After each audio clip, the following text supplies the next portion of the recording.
Assalamualaikum warahmatullahi wabarakatuh.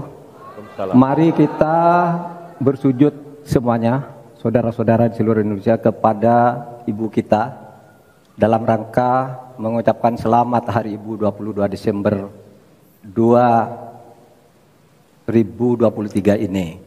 Dan sesudah ini kita lanjutkan pengabdian kita kepada Ibu Pertiwi. Ada yang bertanya kepada kami, mungkin tidak Anda mentargetkan mendapat pertumbuhan ekonomi 7% di dalam 1 tahun. Karena di dalam sejarah reformasi tidak pernah sampai tumbuh sebanyak 7%. Dulu hanya itu dicapai pada tahun 89 sampai 91 di era Orde Baru.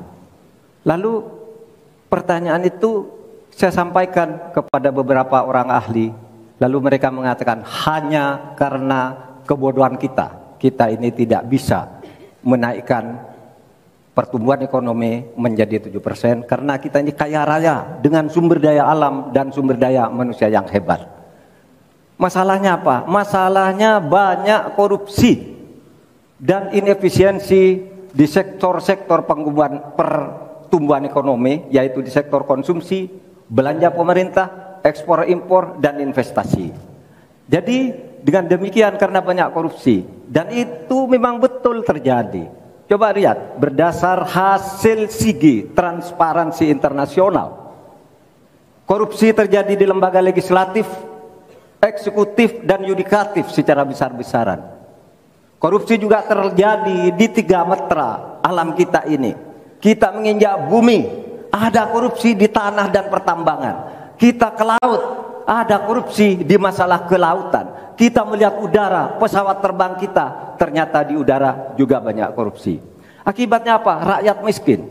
Saya ketemu dengan seorang bernama Teddy dan Joni di Padang. Seorang atau 2 orang pegawai angkutan perusahaan truk menyatakan tidak pernah bisa mendapat subsidi minyak yang disediakan oleh negara karena tidak pernah sampai di korupsi.